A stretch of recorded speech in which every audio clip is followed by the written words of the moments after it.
Hello everyone, welcome you all here. Today we all are here for class 10th chemistry lesson 3rd metals and non metals. आज हम लोग यहाँ पे metal और non metal के बारे में जानेंगे जो कि केमिस्ट्री का एक पार्ट है.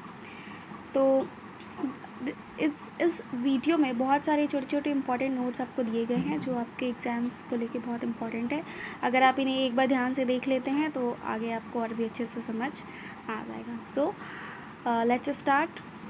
Our first topic is element. Element क्या होता है? It is a substance that can not be broken into simpler substances. ये एक ऐसा सब्सटेंस होता है जिसको हम छोटे छोटे और इसके छोटे छोटे टुकड़े हम नहीं कर सकते.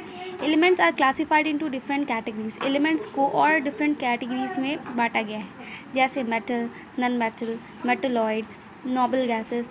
इसमें हमें इन चारों चीज़ों को डिस्क्राइब से पढ़ना है.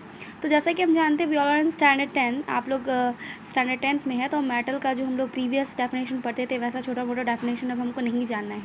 अब हम लोग मेटल्स के डेफिनेशन को उसके फिजिकल मतलब उसके वैलेंस इलेक्ट्रॉन से रिलेटेड इसके डेफिनेशंस को जानेंगे. So metals are those elements which have 1 2 3 valence electrons in their valence shell. मतलब मेटल्स वैसे एलिमेंट्स होते हैं जिसके वैलेंस इलेक्ट्रॉन 1 2 3 होते हैं उसके वैलेंस शेल में. जैसे सोडियम का एटॉमिक नंबर 11 होता है. अगर हम इसका इलेक्ट्रॉनिक कॉन्फ़िगरेशन करते हैं तो 2 8 1 आएगा. तो उसके लास्ट में वैलेंस सेल में हमारे पास क्या है? 1 है. तो जैसे कि बताया गया है कि मेटल्स वैसे एलिमेंट्स होते हैं जिसके वैलेंस शेल में वैलेंस इलेक्ट्रॉन 1 होते हैं तो it is called a metal. तो इसे ये प्रूफ हो जाता है कि जो सोडियम है ये क्या है? मेटल है.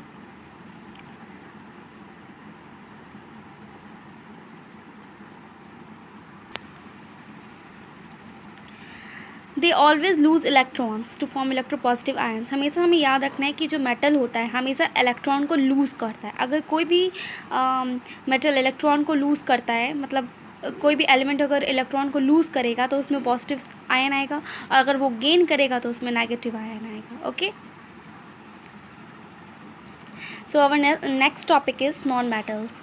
Non-metals are those elements which have 4, 5, 6 or 7 valence electrons in their valence shell. Non metal वैसे एलिमेंट्स होते हैं जिनके वैलेंस इलेक्ट्रॉन 4 5 6 7 होते हैं उनके वैलेंस सेल में. They always gain electrons to form electronegative ions. ये क्या करेंगे? हमेशा इलेक्ट्रॉन को गेन करेंगे. अगर वो गेन करेंगे तो ये नेगेटिव आयंस बनाएंगे.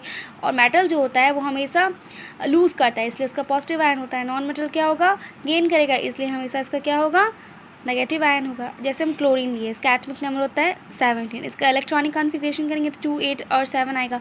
तो 7 वैलेंस सेल है मतलब 7 वैलेंस इलेक्ट्रॉन है तो उसके वैलेंस सेल में तो ये क्या हो जाएगा? आपका नॉन मेटल हो जाएगा. ठीक है. अब हम इसके नॉन मेटल और मेटल के फिजिकल प्रॉपर्टीज़ को अच्छे से जानेंगे. Okay. Metals. Metals are malleable. Metals क्या होते हैं? मैलिएबल होते हैं. Metals are ductile. मेटल्स क्या होते हैं? डक्टाइल होते हैं. Metals are good conductor of heat and electricity. Metals जो होते हैं वो हीट और इलेक्ट्रिसिटी के गुड कंडक्टर होते हैं. मेटल्स आर लस्ट्रस मतलब उसमें शाइन होता है. Metals are hard. ये हार्ड होते हैं. Metals are solid at room temperature.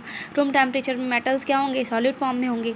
Metals have high melting and boiling point. इसके मेल्टिंग पॉइंट और बॉइलिंग पॉइंट हाई होते हैं. Metals are sonorous. मेटल्स के मेटल क्या होते हैं? वो सनरेस होते हैं. सनरेस मीन्स क्या होता है? अगर उसको पीटोगे तो आपको पीटने से आवाज़ आएगा. Thank you. In this video we will discuss only these things. Very soon I will make another video in which we will describe the physical property of non-metal. Hope you have understood. If you have any problem, comment me in the comment box. Thank you.